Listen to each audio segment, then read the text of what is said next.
Funding for Start the Beat is provided in part by our supporters on Patreon. Thank you. Hello and welcome to Start the Beat with Sykes. My name is Sykes and this is my podcast. Before we get started, I just wanted to take a quick moment to thank everyone who checked out the last episode. If you're one of those people, I hope you enjoyed it and thanks so much for coming back. But for those of you out there who are new to the show, welcome. Feel free to make yourselves at home. And as always, there's beer, soda, or water, coffee, tea, whatever you like in the fridge. Cheers, my friend. How you doing today? Good. I have my water as well. Nice. Water gang. Let me take a sip real quick here. Sam's Purified. I'm drinking some of this This is the sparkling water manufactured by, I believe, Coca-Cola. And this is the peach and honey. It's very delicious. I did not know they're doing the water game now. Yeah, they're doing it. Pepsi's doing it. It's I think Pepsi is bubbly. If you've ever seen bubbly. That's Pepsi? Oh, I did not know. Yeah. There's not an inch of anything that says Coca-Cola on this besides really, really small, the fine print. You know, product of Coca-Cola. Canned under authority of the Coca-Cola company. All right. Authority. Didn't mean something serious. We're healthy now. Yeah. So, speaking of I don't know. I guess speaking of being healthy, you seem like a healthy, well-adjusted human being. Everybody, make some noise for my new friend, Caitlin Edwards. Thank you, Brian. For those of you out there in the internet land that do not know Caitlin is a singer, songwriter, plays in bands, records music, is a music therapist, and a human being on planet Earth, where we are currently rotating. Am I correct? Yes. Cool. So tell us a little bit more about yourself. Let's get into the nitty gritty. Well, so you said it best. I'm a board certified music therapist. I currently work at a older adult behavioral health unit at a hospital. So it's mainly a behavioral health unit for people with dementia and other types of mental illness. And I really focus on working with the older adult population, so 60 and over. But I've definitely worked with many different age groups, but mental illness and dementia, that's my main populations that I work with for music therapy. And then I'm also a musician. I play violin, guitar, and ukulele and piano, and I'm currently trying to learn drums. Just brought my electric drum kit, so that's pretty cool. And then I also am a songwriter, and I'm in a band called Bumsy and the Moochers, which is like a ska punk band. We're based right here in the Chicago suburbs. And then I also have my solo music, which is just my name, Caitlin Edwards. And then also I am the co-founder of Punk The Burbs Fest, which is we've only been running for 3 years, but it's mainly a festival for punk and punk genre bands, to have a festival right in the burbs, because many people know Riot Fest and the city has a bunch of, rock music festivals. And I thought, hey, let's have a punk fest in the burbs. And so I co-found that with my partner, Jason Fien. And but we generally have bands mostly in the Midwest, but I know as of last year, we had more bands from all over. So yeah, it's pretty awesome. Super, super cool. So if anybody missed it, you are in the Chicago area. We are talking right now on different time zones. And I forgot about that about an hour ago, because I was sitting here like tapping my toes, like, what the fuck's going on here? And then I thought, and I was like, oh, yeah, Chicago. Forgot about that. Oh my gosh. Y'all be an hour behind us. So I'm in the greetings from the future, where it is currently 2:00. Yes. Oh my God. I didn't even think about that. That's okay. It's okay. I didn't either. Shit happens. Anyways. Right. So there's a lot to unpack with who you are and everything that you are doing here. I'm super interested in all of it. So let's maybe try, instead of like working our way from the beginning and going, to present, let's work backwards. So you had mentioned the music therapy and working with dementia and elderly people. And I'm curious about like how that process works. Is it something where like you maybe use like music to like re-trigger certain memories and things like that? Or is there like, I'm just really kind of like interested by this. Yes, so you got it. That's one of the goals. That's just one of the many goals we have. Yeah, because typically people, and that's the thing, the different types of dementia we work with. Some people are in the early stages, some people are in the later stages, but music works well, no matter where they are. And not only are they losing their memory, but they're also experiencing anxiety and depression. Some of the scary thing is some of them are aware they're losing their memory, and that causes a lot of that fear and that depression, that loss of independence. There's also hallucinations they may experience that go along with dementia. So yeah, using music to trigger memories, hopefully good memories, is one of our goals. But a lot of what we do with music therapy is we try and help decrease that agitation that they have, reorient them to reality, because a lot of the times they're not oriented to reality. They might not know what day it is, what time it is, who their family members are. I mean, just it's a brutal disease, Alzheimer's and dementia. And so yeah, we definitely use the music to bring up those memories, but also decrease that stress, that anxiety, and get them more reoriented to reality, and also get them to socialize as well, because like I said, depression is a big part of it. And they just want to isolate in their rooms, but music therapy gets them to come out and socialize with other people and just, feel more normal too, especially in a hospital setting. That's another thing that it just throws another wrench in your life. You're hospitalized, that can cause anybody anxiety. So just music therapy really brings the relief in many areas of their emotions. I mean, I don't know too much about how this all works and how that disease works, but I guess it's maybe an unfortunate circumstance that maybe a lot of time like the memories don't come back. So I imagine it is like just kind of trying to keep people as comfortable in this, new normal, which is a term that a lot of people have been throwing around these days because of COVID and whatnot. But for them, it becomes a new normal. Am I off on that?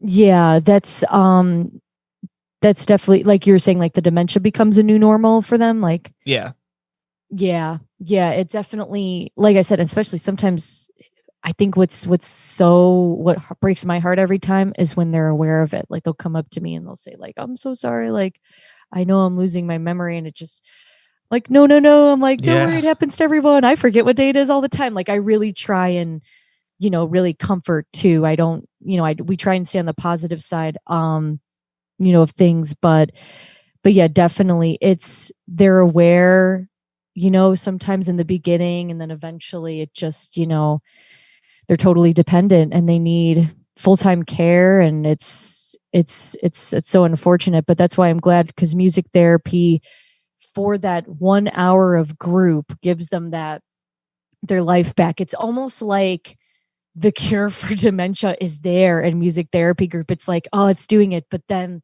as soon as group is over, sometimes, they might go right back into confusion or Sundowning Syndrome, which just to review what that is, if no one's familiar, typically sundowning happens in people with dementia where, like, specifically near nightfall, like evening time, that's when people with dementia get really confused and really agitated and just need some immediate care right there, where they might need some medicine or just some extra attention from the caretakers, because it's just it's brutal. But yeah, definitely, music therapy just it provides that relief, even if, because like you said, I mean, it's their memory, it's a degenerative disease, so there's no cure, but we're just trying to give them the best quality of life we can for those moments that we can. Absolutely. You ever play in punk rock? There or were you saying, have I ever done punk rock in a group? Yeah. There's been once or twice. And when it happens, I'm like that meme with that like freaking lumberjack guy. Like, oh yeah. You know what I'm saying? Uh-huh. Like, that's the face I give them. Like, you're part of the club. Like, because I feel like punk rock is still like everybody loves it, but sometimes you feel it's so freaking niche. Sure. It's just like not, especially in that setting where I'm always mostly playing 50s music and 60s and big band. But there was one time where this guy, I think he was definitely in the younger, like 60s, 70s, but he was like, can you play some Ramones? Can you play some Iggy and the Stooges? And I'm like, yes, thank you. I can take a break from after playing Elvis and the Temptations, even though I love that music, but it's like, yay, punk rock. Sure. So one thing that I'm, been trying to struggle. I'm not struggling. That's a dramatic word to use, especially after we've just spent 10 minutes talking about people that actually have real struggles. But my thing that recently I've been dealing with mentally is like, the aging punk syndrome, where I'm not getting any younger. And as I've gotten older, I've become a lot more responsible and aware of my surroundings. And like, I feel like I'm a pretty kind and generous person, which isn't completely absent in the punk community, but it's also not always the circumstance. So I'm curious for you, Caitlin, as you have grown up, I imagine, with punk rock and loving this music, which we'll get into, as you've gotten older and you're obviously a responsible adult with a career and you're taking care of people and all of these things, like, how do you balance like having like this passion in something that is just like inherently adolescent and it's sometimes like really, really not okay? Yeah, I love this question. I have thought about it because throughout my whole career as a music therapist, I'm like, if only these people knew sure where I've been. I think of that song. I don't know if you're familiar with that band, the Teen Idols. They're like a pop punk band. And there's like a line in one of their songs. They never know such a fine young man would hang around the places that I do. And I love that line because I could relate to it so much because, I would be playing a show at like this divey bar in this shitty part of Chicago. And then the next day I'm like going to work, like, okay, everybody, like, here's some positive coping tools. Sure. And it's like, and here's the thing, like, I'm going to be honest, like I am kind of a square and I feel like I definitely can practice what I preach. Cause I love this music that is inherently, really adolescent and is known for using negative coping tools like drugs and drinking and just doing like fucking terrible shit. Mm-hmm. But the side of punk rock that really resonates with me is like the individualism, I think back with the Descendants, like Milo is someone I relate to. There's that side of punk rock that's like, you know what? It's cool. You could be a square too in the scene. You could be someone who's like a nerd or totally like into their health or somebody who's just, not this cool person out getting tattoos and like getting fucked up, with whatever, cause that's another thing too. I swear, like I'll drink and stuff, but not really. Like I'm not a big drinker, not, total, like, I'm a square, but then some people like that. They're like, that's awesome that, that you don't do that. Cause so many, punk is also about this, don't conform, but there's a lot of people that are so alike, but I think I kind of breathe into that type of punk rock that's like, individualism, be whoever you want to be, even if it's not the typical, doing the immature shit or the negative coping tools. And then so, it's easy for me to find that balance because I just think back to, people like, Milo from the Descendants or, even Kim Shattuck from the Muffs too. I mean, rest in peace. But yeah, she's someone I look up to a lot, and she never really seemed like somebody who was like into the hardcore drugs of punk rock or just doing the super. I'm sure she did fun shit, but she wasn't, super intense like, Gigi Allen or some of these people. Sure. So it's just like, I think back to them and I'm just like, you know what? Yeah, like you can be a nerd or like a square or just somebody who likes to just go to their job and promote positive, healthy living through music, and that's punk rock, just being who you are, not, caring what other people think. And so yeah, and then I'll go to music therapy and sometimes when I worked with the younger people, I would use punk in group. Like I'd find, lyrics to punk songs that, sometimes did promote, just healthy living. I know I'm trying to think of some punk songs I've used in the past. I know there's just punk songs about hope, too, that I often used in those groups, or punk songs about just beating your demons and just, trying to be, a better person. So yeah, I can definitely find that balance with punk and then doing something like music therapy. Totally. I agree with you 100%. I'm in a fortunate position where like the people that I make music with, we're all on the same page, but it can be hard at times, being around peers that maybe don't have the same values and responsibility, or, something as simple as like, showing up on time and things like that. Being punk is being on time. Fuck this, like, punk time, it's cool to be late stuff. No. Amen, my friend. Amen. Oh my gosh. Okay. We're because you're in Pittsburgh, right? Yeah. We're gonna be playing some shows together. Cause that's another thing too. I was like, man, 2020 is the year where I'm finally going to really get out there and tour. And then fucking COVID happens. And it's like, oh my God. But I'm the same way. I'm just like, start shows on time, like, please. So everybody can just get a chance to play. And that's another thing I run, I'm Punk The Burbs Fest. And, there was a lot of that mentality. There were some punk bands that were like, fuck it, I'll play overtime, or not showing up, for the most part, most of the bands like showed up and stuff. Cause I was I sent contracts. I was just like, please show up on your time and play 30 minutes so everybody gets a chance. Like, come on. So yeah, I'm with you. With, this responsibility and, this caring and empathy and all of these things that you have, where did this come from? Were you much of a responsible, empathetic, caring person prior to getting into music therapy? Or maybe did like getting involved in this career change you as a person? Yeah, I'm thinking to myself, cause yeah, I got the idea to major in music therapy when I was, 18 in high school. Oh, wow. Because yeah, I remember being like, what, I want to do music in my life. But I know being like a performer, the money's kind of like, maybe there.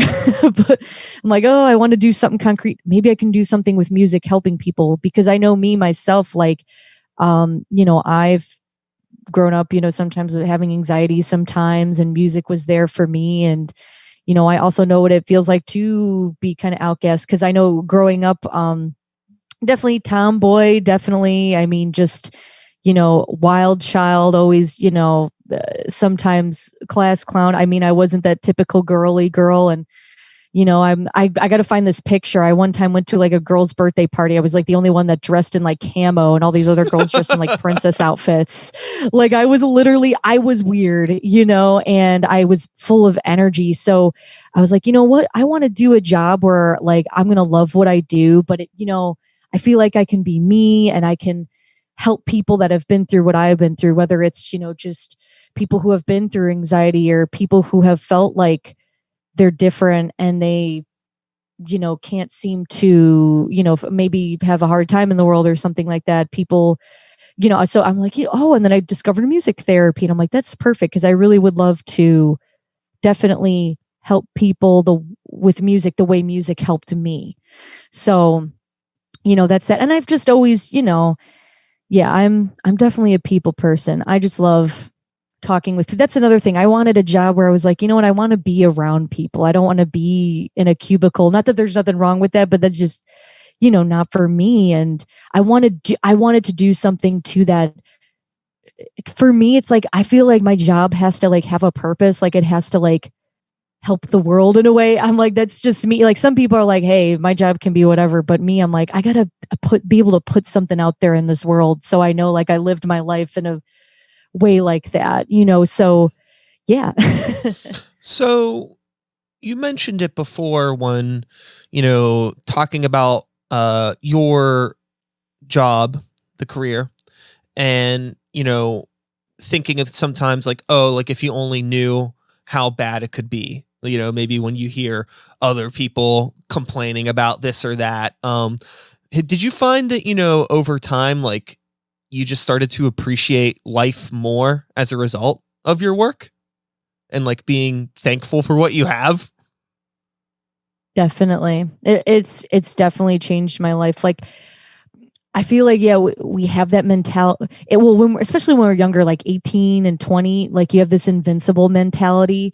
But definitely after I worked in inpatient psych with all ages, I realized like, wow, like there's some stuff, there's some stuff I can complain about, but really, man, I've mostly had it good. I can't say that I've struggled with certain things in my life, but not to the extent of maybe, being out on the street Sure. or having like a life where there's abusive people around you, or, just being in communities or situations. Like, I feel like definitely, I recognize my privilege, and I definitely also see that in my life, I've had some great advantages, and definitely I've felt that gratefulness. And now working with the elderly population for the past few years, it's definitely changed my life to where it's like, go for it. Like, you can have this, I mean, life could change in a moment, or, you know, you can have this great life, and you never know in the end if you're going to get dementia or if you're going to be completely dependent on others. So while you're young, like, do everything you can. And I love how I get that feedback from my patients too. They also remind me, like, go travel. I didn't get married till I was 30, late 30s, 40s, or some women didn't get married or have kids at all, especially the women I really love talking to, because I love a lot of them. Most of them got married and have kids, but there's some of them like, I didn't, I had a blast. And I'm just like, that's awesome, because I'm thinking about that in my life. Like, I have a boyfriend, but it's like, do I want kids? Do I want marriage? Maybe, maybe not. Because I've heard women that's like, you can have a fulfilling life either way. Just live your life the way you want to. That's what they always tell me. And so my job, I think, has definitely given me that, like, be grateful for your life and also live your life to the fullest, for sure. Sure. I think a lot of people, I'm not too sure how old you are, but I'm 35, and I think Third, people. I'm 30. Nice, nice. Okay, so we're all in our 30s here, and around this time frame, you start thinking a lot about, like, what is my contribution to the planet Earth? What am I doing? Am I supposed to have offspring or kids or whatever? It's like, the only offspring I have is a copy of Smash in the wall. I don't have. That was such a bad joke. Anyways, so as a but with all that being said, I think, for you, I think just with your career and your day to day, you're contributing so much more to the betterment of society and being a part of this community of human beings more than maybe some people with kids may ever do. But I also think, as a result of your job, you'd probably be a pretty good mom. I don't think you'd be an irresponsible parent. Thanks. I'd like to think that. Sometimes I'm like, I mean, I have a niece and nephew, and I'm like, oh, I like, hanging out with kids, having fun. And I'd like to think, okay, if I was a mom, I wouldn't be bad. I wouldn't be this trash or whatever. But I think it just, I don't ever want to, like, lose my temper, because what I'm noticing is definitely people with kids, they definitely test you and stuff. And I'm like, oh, I never wanted to be one of those parents that, like, yells and becomes this angry person. Yeah, I think you probably have way more patience training than most people probably have, to be completely honest. And while you may not be a paternal mother, I get this feeling that you may be a band mom. Oh my God. You're reading the psychic band palm here. So, how has your career over the course of time shaped your communication with your bandmates, if at all? Because bandmates could be pretty grumpy and hard to deal with.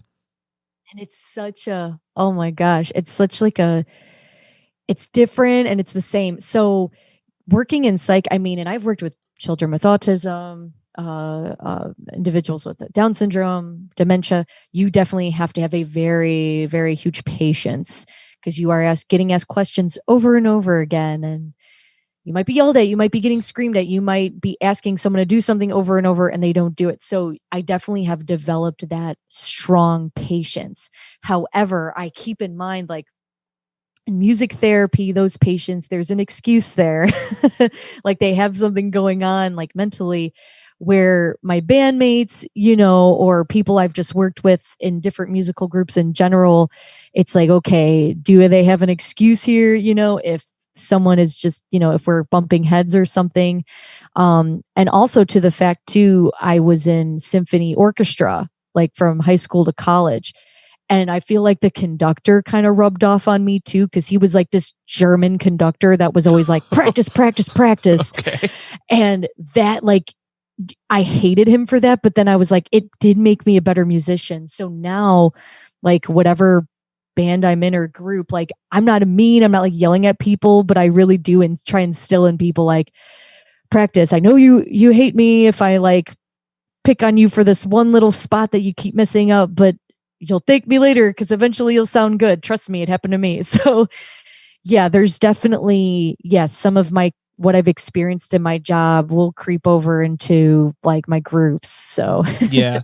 The thing that I always like to bring up, with people that I'm working with creatively, the majority of the people that I work with creatively, for whatever reason, also like to play video games. This is a big surprise, right? A bunch of 30-year-old men playing video games. Whoop-de-doo. Anyways, the thing that a lot of these guys, like, whenever you're dealing with them, and like maybe they're messing up something, and it's just like, if you're playing a video game and you keep dying over and over again, you try to figure out what you need to do to stop dying, right? Like, this is literally the equivalent of that part that you keep fucking up. Stop dying in this part and like figure it out so we could beat the level, so we could get, let's level up the character. Let's level up our character as a band here. Stop it. But, it's not anything that I really have to deal with again too much now. I think that I spent maybe like the first, I don't know, I spent way too long not knowing how to talk to people that I was in a band with, and not being the person that thought that they should speak up about something, and just kind of like allowing myself to say, whatever. I'm just in a band with these people because they're my friends, which obviously you want to be in a band with people that are friends. But once you start taking things more seriously to a degree, you kind of need to be like, well, you kind of have to know how to play the songs, and you kind of got to show up to things on time, which we had already talked about, and things like that.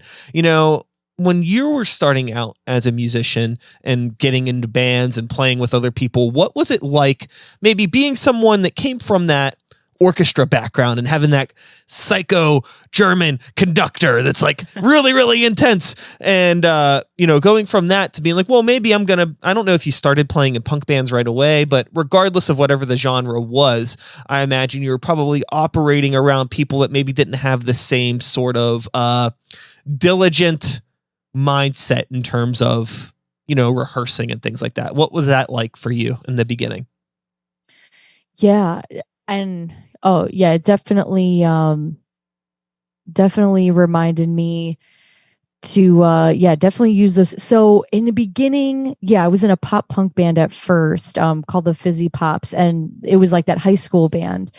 And at that time, I know, and it was like, I was friends with the people in that band too. So there was definitely that. It's fun to be in a band with your friends, but then when you wanted to actually start really sounding tight and making sure everybody gets on time. And I was in orchestra in high school at that school at that time too, while I was also doing that high school pop punk band. So definitely. I think from the start, I was kind of like that way. I was kind of like, I wasn't, and I think surprisingly too, the two, because it was a trio, and like less people in the band, the easier it is to like really herd the cats. And Facts. So, herd those cats. And so, it was easy to really be like, hey, practice and show up, because I was, working with two other people who kind of felt that same way. But then, obviously life happens and we started just bumping heads with things, and that band broke up. But then when I started this ska band, I really feel like that's when things it was tough to get to the point we wanted to get to, because first of all, ska is just, it's hard to form a good ska band in general too. You gotta, because people, you really gotta know how you play your instruments with ska. It's that, I think it's a harder punk genre. But yeah, there was definitely those times where, and we were all friends. And there were those shows and those practices where it's like, oh, sometimes we just let things that didn't sound too good slide because we're all friends and we want to keep that dynamic. But eventually there were like a blowout or two where we had to tell people like, well, at first we'd tell people like, hey, come on, hey, dude, just practice. Let's practice together like one day, or just a few of us and like hang out and stuff, but then eventually just there were like one or two people in the band that just didn't get to that level. Like you said, they just kept dying in the game. Yeah. Like they weren't leveling up. And eventually, I mean, myself, too, I had some moments where I just was like, oh my God, fucking practice. What the fuck, dude? Like, come on. Like, I don't want to be this villain in this band, but it's like, or this bitch. I mean, especially I'm the only girl in my band and I'm like, oh, I don't want to be that, I'm the bitch or something. It's like, but then it's like, you know what? Fuck it. If I have to be the bitch to like have this band sound good, fuck it. You're just band mom. That's all. And not that I'm mean or anything to everybody, because we're all still friends, but there was one time where there was definitely like a butting heads moment and, it caused somebody to leave the band, but then it was fine because then we got somebody in the band that we found that sounded good and was at our level. That was another thing too. It was like, you're in a band with friends and you come to find like who is really talented and actually could get to that level. Because there's some friends like, yeah, I'm going to practice, I'm going to get to that level. And there's some people like, I'm just chilling, smoking weed and drinking beers. And this is just something fun for me. And I'm just going to coast. And it's like, no, let's get to a good level. So yeah, there was definitely, I had to have those, fucking hard, just be a hard ass moment just so we can sound good. And it worked out in the end because, we finally started to sound like how we should, especially with ska. I mean, you got to sound tight or it's going to sound like shit. Absolutely. You got like 25,000 people on stage. They all have to be playing what they're supposed to be playing. It could be really, really difficult. I've spent in the past way too much time, I think, facilitating people's feelings that I was in bands with that really didn't deserve it at all, because none of those people are still trying to do this. They have all quit, and like literal years of my life pretty much down the toilet, not to be dramatic. I mean, I learned from all of those experiences and I'm thankful for them.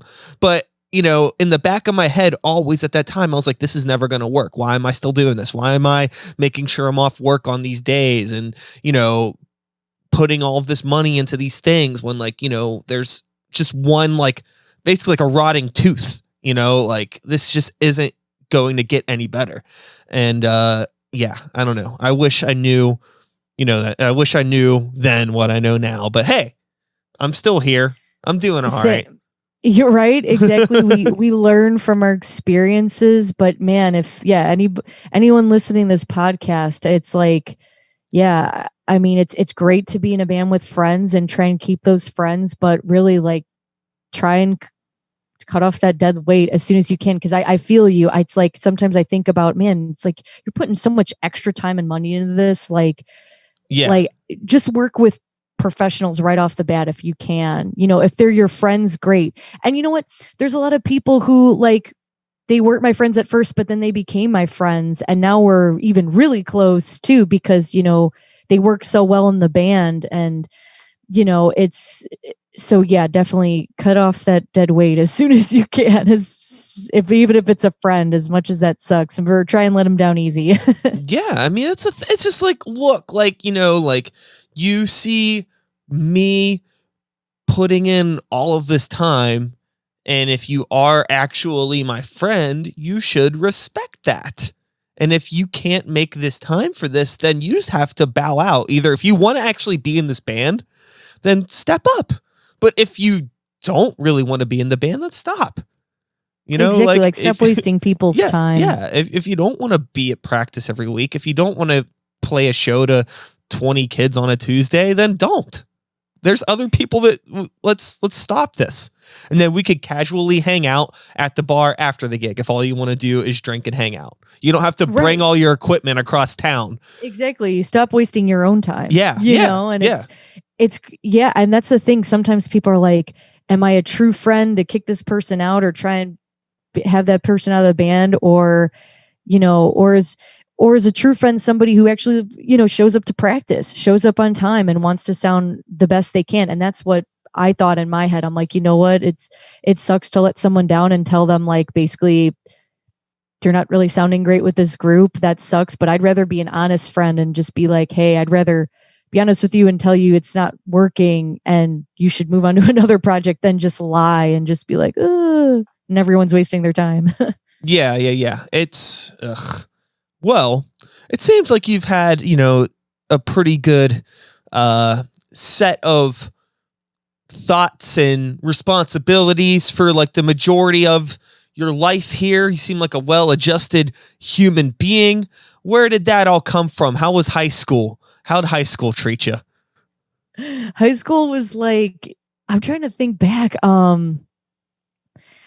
I mean, yeah, it was definitely, it was fun. I mean, for the most part, like there was no real like, I mean, really the biggest hardship I had in high school was probably like the anxiety experienced. Because I know when I was 14, I definitely had a lot of anxiety, and just going through like high school, I felt the weight of that, and just sometimes it would put me in funks and I wouldn't want to leave the house. And then, you know, or I'd be afraid to do certain things or go certain places. I mean, but music was, you know, very much in my life in high school. Thank God for that. And that was something that really motivated me to, you know, just keep trying my best in high school. Cause eventually I'd be like, high school is going to be over and then I can, you know, do whatever I want afterwards, as long as there's music there. But I mean, high school was fun for the most part, typical experiences. My high school had like 1,000 people in their graduating class. It was like one of those big guy schools. So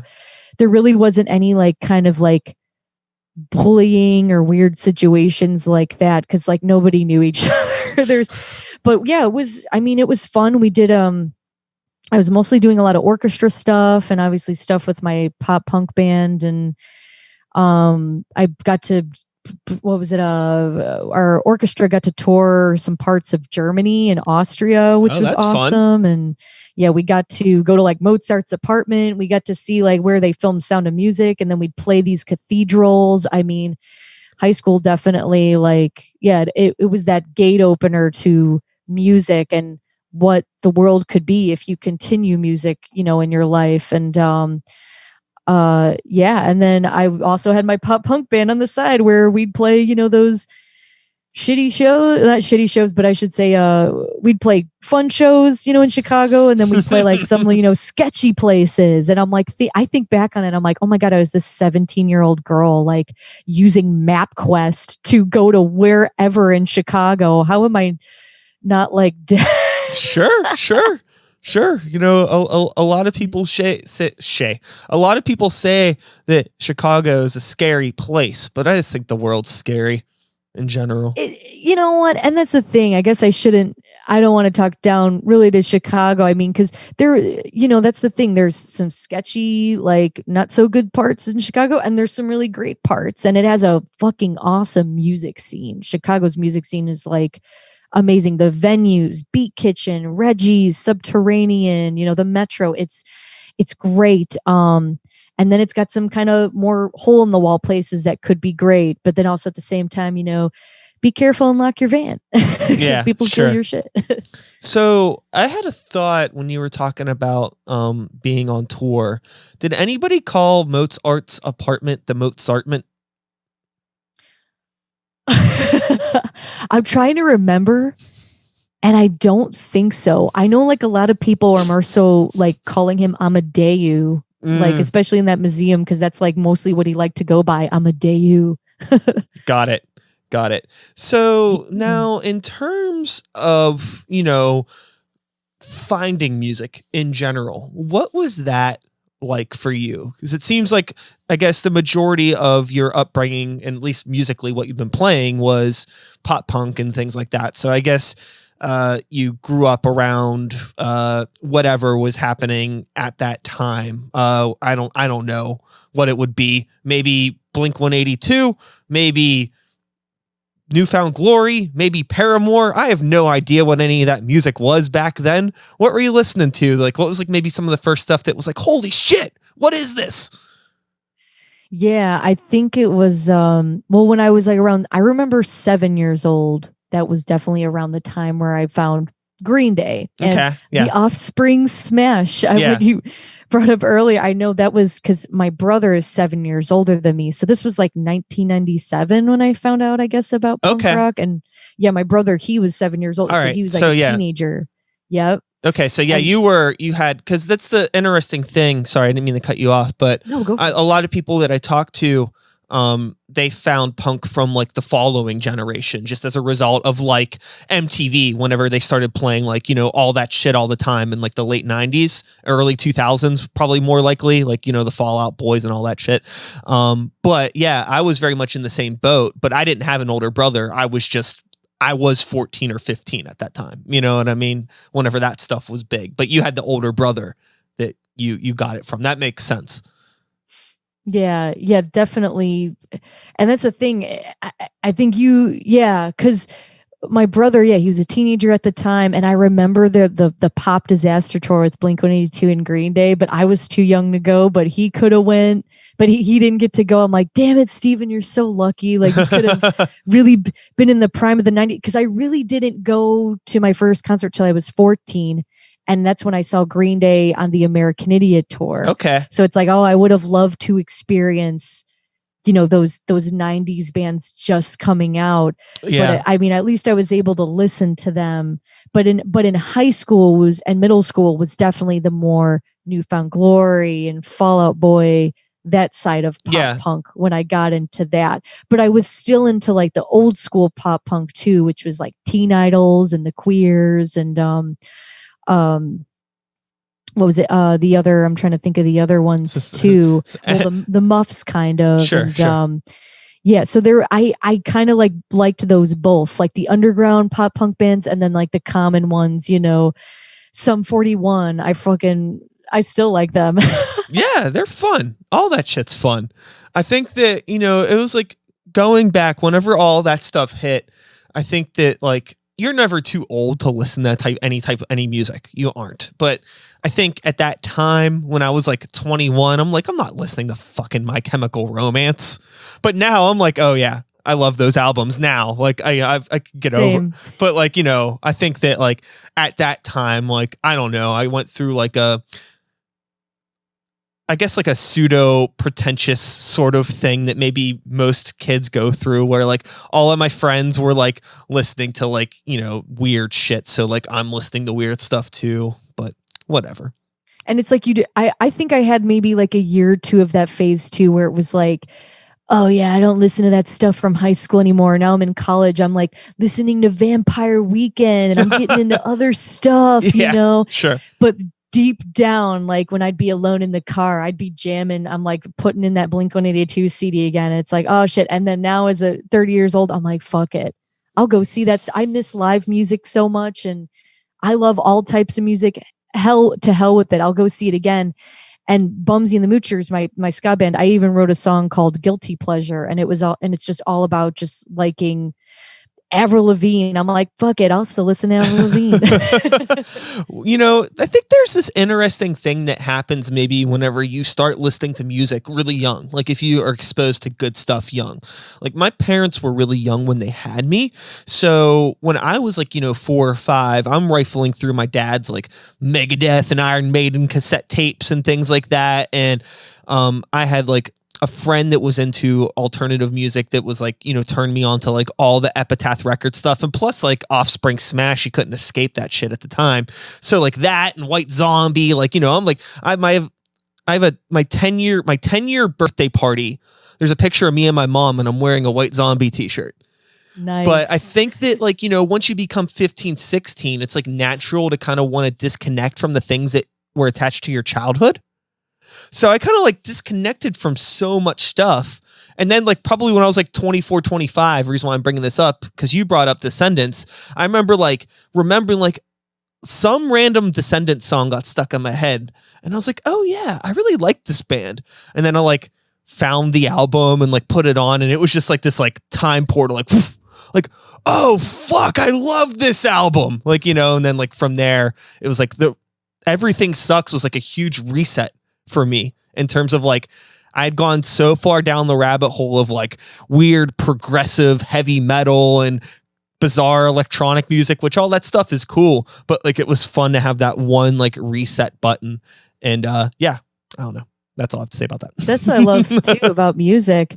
I mean, it relates back to music therapy too. I think that's why music's so powerful too, because sometimes you can just put on something and like you said, take you in a time portal. You'll literally just time travel like in your mind and be like, whoa, I remember this time in my life and this is a great record. Like, just enjoy. Yeah, it's awesome. Yeah.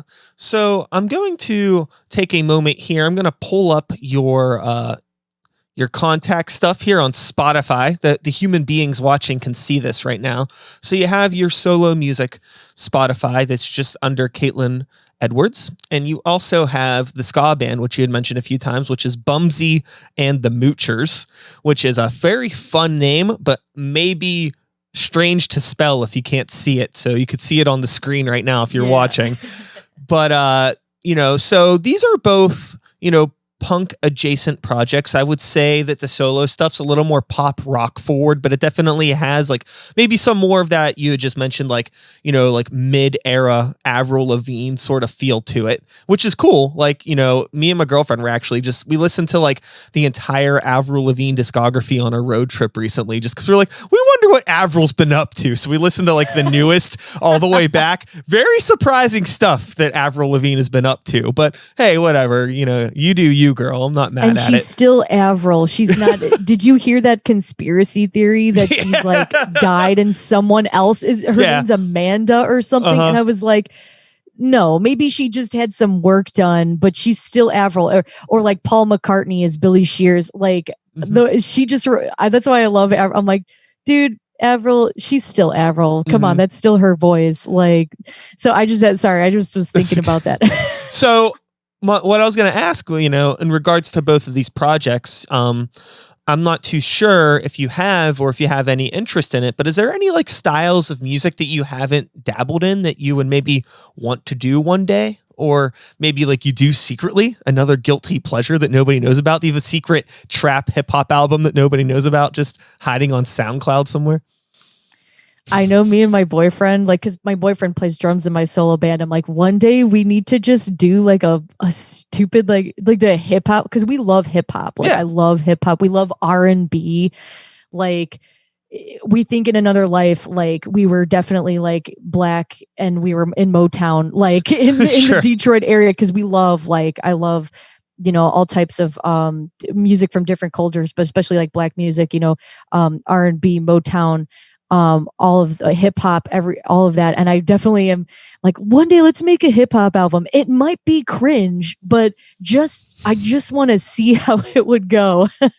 Sure. So that I've always thought about. It's nothing I'm working on now, but as far as in all seriousness, I know Bumsy, we're releasing a new single, and it's got horns and guitar, or acoustic guitar. It's more acoustic, and I put my violin in it a little bit, so there's a little bit of that. And I've really always wanted to do something more like folky or bluegrassy, like in a group. So that's definitely a genre I'd like to dabble into, because I love playing bluegrass music on the violin, and I always just wanted to have like a little fun bluegrass folk band on the side.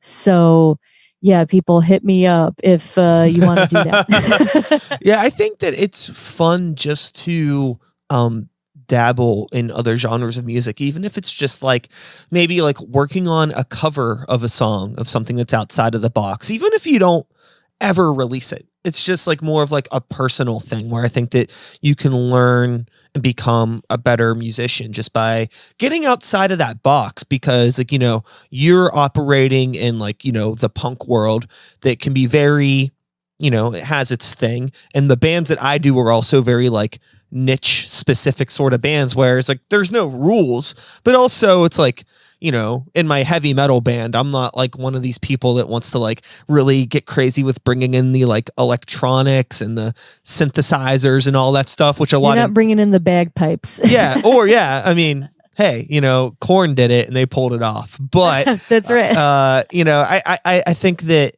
I like to keep, I don't know where I'm going with this, but I find that I end up learning a lot from, trying to dissect pop songs or dissect a weird, like old, like Beach Boys song. Like right now we're joking about doing this cover of God Only Knows, which is quite an undertaking because there's a lot going on because it's from Pet Sounds and the album is psychotic. So like right now I'm trying to deconstruct this and figure out how to make it like a gothy synthwave track. That is awesome. So and send that my way. We'll see how it goes. I am not convinced that it's going to work. Because like I'm like noticing this thing with like there's so many weird chords in it, and whenever you translate all that stuff directly to synthesizer, it sounds like video game music, and I don't want it to sound like video game music because like so much video game music is all this like crazy chords and weird progressions and stuff and very epic, which I mean Beach Boys are very epic, as calm as they are, very epic compositions. And I think Brian Wilson's like insane for someone who can only hear through one ear. I mean, just what he's like created, it's wild. It's like people, you can you delve into his writing style, all that, the Beach Boys, it's just there's some complexity, as poppy as it can sound. And just going through that, I'm like, oh, I thought I wrote songs. Whoops.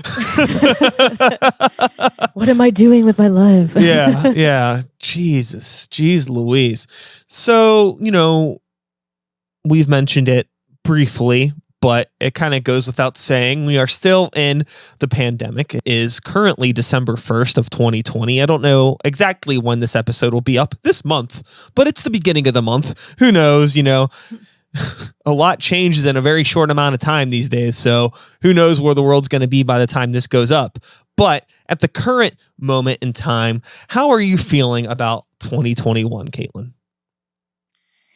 I am feeling optimistic. And it partly comes from just like, you got to, because it's like 2020 dragged us so far down to the bottom. I feel like it's like, that cliche of nowhere to go but up. And I'm just feeling that because, especially with the vaccine coming out, I know, we got an email at the hospital, like it was a survey saying, you want this vaccine?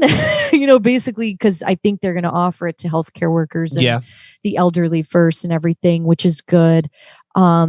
And I'm feeling good about that because for the most part, I feel like, it's been through the trials, and for the most part, it's working and everything. And, I've known people that have gone through the trials and they said, they didn't feel any side effects or anything, and it works great. So that's what's giving me some of that optimism of 2021. Like, okay, there's this vaccine that's going to change things, because I'll do whatever it takes at this point to go back to live music because I miss it so much. And, and I think maybe there could be that possibility. I mean, I don't, I'm not making any statement like I know everything, because I don't know, but I like to keep my fingers crossed. Maybe I'm hoping by the summer, because they're saying, they can give the vaccine to the general public in, February, March, April. And then I'm thinking, okay, maybe this summer we'll have live music again, maybe. So that's what's kind of keeping me optimistic that the vaccine will help things. But also I just feel optimistic too, because as we all know, 2020, there was just a great awakening really with, the culture, with what's going on, like, systemic racism and just people really kind of looking through their lives and looking through their own privilege, and then looking how people, especially people of color experience things, also people in the LGBTQ community. I mean, just I feel like 2020 opened our eyes, like, to the struggles that other people are going through, and just recognizing that and trying to change that. Like, I feel like, especially, don't want to get political, but, really pleased with the election results. I'm just glad, because I feel like that just proves that, okay, yes, people do want to change and do better and try and improve the quality of life for people, especially, our brothers and sisters, are people of color, and just other marginalized groups, so I think 2021 is going to hold, I think, just at least, and things, they're not going to change, I know, overnight, but I know the steps are now being taken, and I think 2021 will really show those steps being taken to improve quality of life, and so we can truly be a country that's, equal for all, so I'm feeling good. That's optimism. I like it. I think I just gotta have it. Yeah. I'm with you. I'm feeling good too. I'm a little personally skeptical about live music in 2021. I don't know why. Maybe I'm just kind of not trying to get my hopes up, but I guess we'll see. I don't know. I certainly want it. I do not want it. I could tell you that.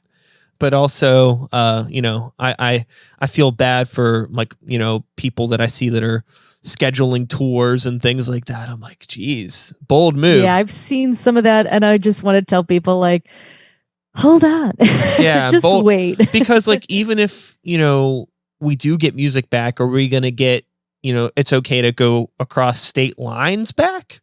And, like, there's so many, like, weird nuanced things that I think that it's going to be different. And especially, and like, also, if some sort of assistance doesn't come our way soon, or come the way of businesses that are struggling right now, we may not have places to play by the time I was just going to say, yeah. I think that's the only wrench in it, because I'm like, you know what? There's a possibility of live music coming back, but if it does, where will there be to play? Are there going to be places?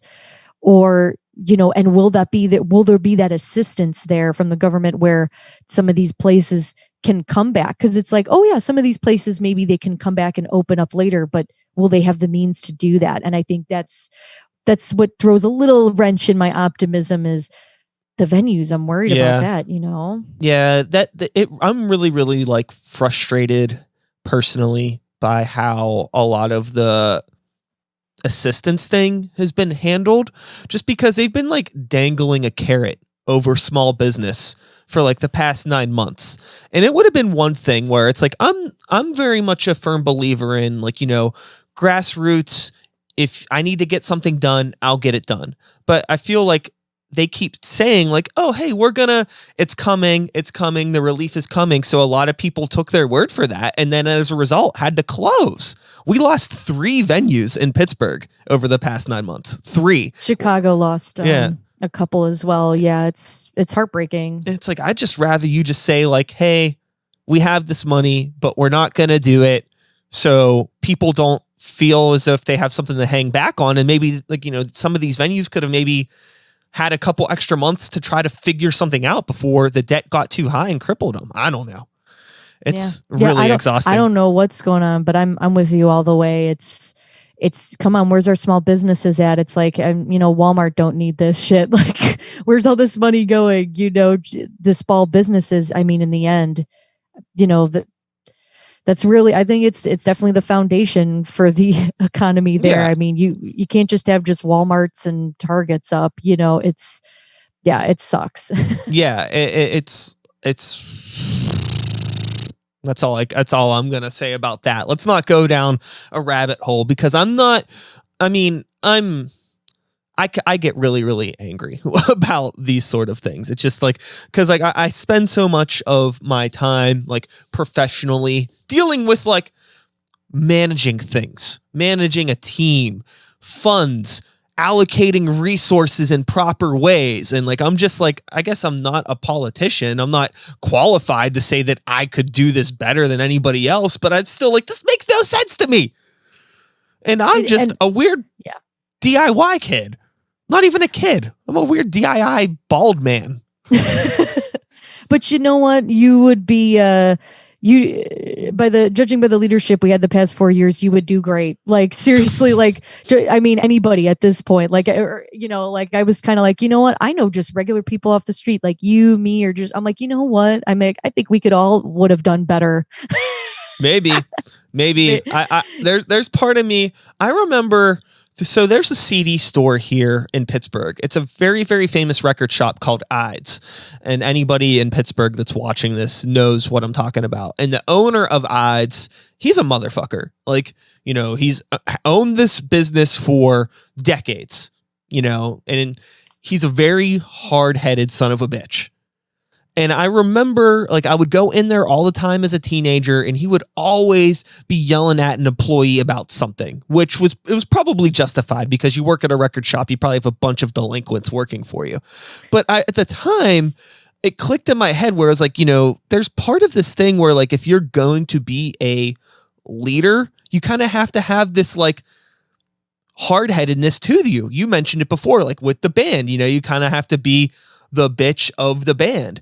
And when I'm thinking about like, me being in charge of something, I think sometimes I maybe have too much empathy and understanding to actually maintain something successfully. Because I'm not like as tough enough to be like a total turd. Not saying that I would be a Trump by any means, nor that do I want to be, but I'm curious about like, what it takes, like when you're like a leader on that level, like the shape of like, I don't know. I don't know where what's that balance between being a dick and being empathetic. Yeah. We've definitely had a severe lack of empathy the past 4 years for sure. We probably could have used with a little bit of more. For sure. But in a weird way,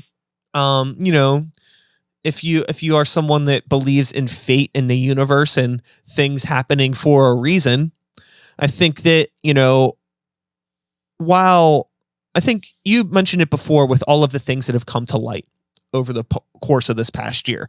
And unfortunately, a lot of that is a result of the past 4 years and just all of these things. But I think that, we had been making progress as a nation before that, but it was very slow. And if you believe in things happening for a reason, this very much like amplified, like, and kind of sped up the process, like kind of maybe having all of this negativity, which it isn't good because a lot of terrible things happened. But I'm curious, like, would we be having the conversations that we're having as a community and as people if it weren't for all of that stuff? Not to thank the motherfucker. It's just like things happen for a reason. Maybe this was part of it. I thought about that too. Because I'll never forget the day too where I was just like when he fucking won the election. I thought to myself, I was so ready to have that first woman president. I'm not saying, oh my gosh, Hillary's great, but I was so ready. I'm like, because I felt like we were progressing. Now it's finally happening. Like anybody can be whoever they want, but then that happened and I'm like, oh my God, I felt the sense like there's still shitty people in the world. Like racism and sexism did not go away. So not that I thought it did, but in 2016, it awakened in me like, oh man, this shit's still there. There's still racism, sexism, homophobia, and we're making progress, but we still got a lot of work to do. And like you said, like, maybe there was something good about, if we can take one thing good, I mean, maybe just, what the, who kind of came out of the darkness and out of the, corners of the, of the earth, these racists, these, sure. It was people. Like, it was like, it was like Trump was a UV light in a dark room. Revealing all the cum stains of the country. Exactly. In the Hotel America, revealing the cum stain racist and misogynist. Exactly. He's revealed. And you know, and like you said, maybe that, and that's the good thing, because really we needed that push. I think everybody always talked about there needs to be like a revolution. I always remember hearing people like saying like, there just needs to be a revolution, and it's like, what's that going to look like war in the streets? What is it? No, it just came in the form of like protests, especially like Black Lives Matter, and it just came in the form of and people speaking out more. And so, like you said, maybe that's the good we can take from these last 4 years. Yeah, I think that, I think some people who maybe have been in this like really, really hardcore even before Trump may disagree with that statement. But I think that, well, the only thing I would say to anybody that maybe is thinking or has that mindset would be that like the majority of people weren't in the same mindset that you are.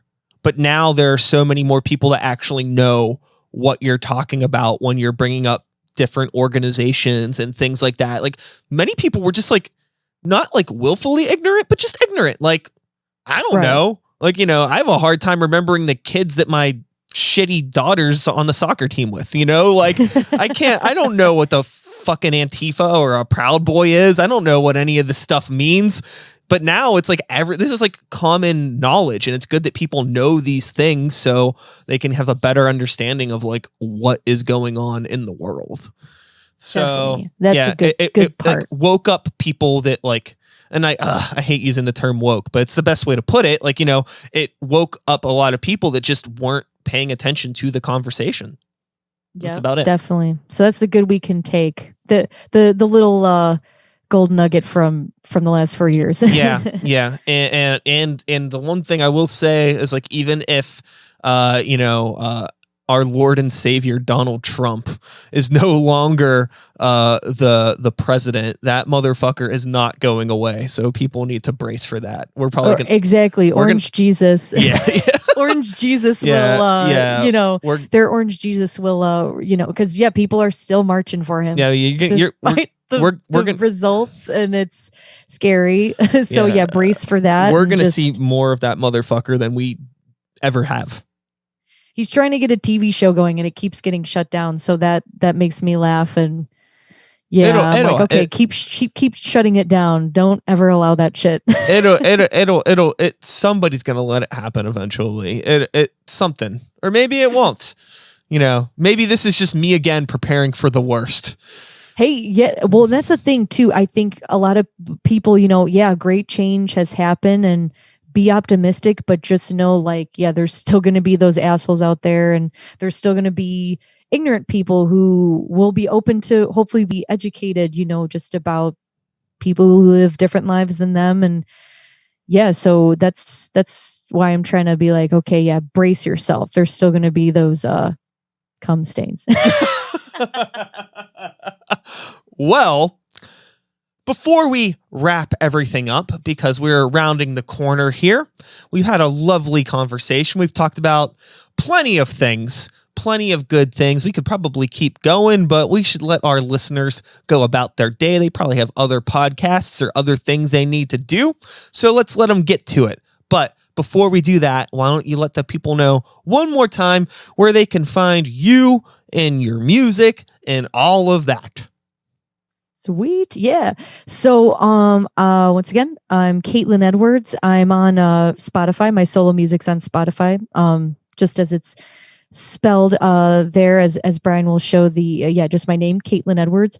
And then I also am in a ska punk band, Bumsy and the Moochers, Chicago based ska punk, and we're also on Spotify. And both my solo music and Bumsy and the Moochers, we're also on Bandcamp. And Bandcamp's great because on both platforms, I have a lot of free music for download. So you can go find that on Bandcamp. And then I also am on Facebook too, with Caitlin Edwards Music, or facebook.com/Caitlin Edwards Music, and then facebook.com/Bumsy and the Moochers. Same. You can also find us on Instagram too. A lot of updates on there. We got a lot of merch too for sale. We just got some masks too, Bumsy and the Moochers. So yeah, grab some of those. And we're going to have a single coming out soon. So keep your eyes on that. And yeah, you can also find, my personal Instagram, of course, Caitlin.edwards with the Z. That's my handle there. So, hit me up there. I think those are all the main places where you can find me and listen to my music. And hey, if you have any questions about anything else, feel free to message me. Even also if it's about music therapy, hey, I'm ready to answer those questions as well. Hell yes. Well, with all of that being said, time for an outro. And that is all, folks. Thanks so much for being here one more time. Caitlin, thank you. Thank you. I'll be back again in a couple days with another episode. Same time, same place, same channel. You know the drill. My name is Sykes. Start the beat 2020. Whoop, whoop. Thanks for listening. And we are done. That's a podcast. I'm just going to fade this out. And cool. We did it. Mission accomplished.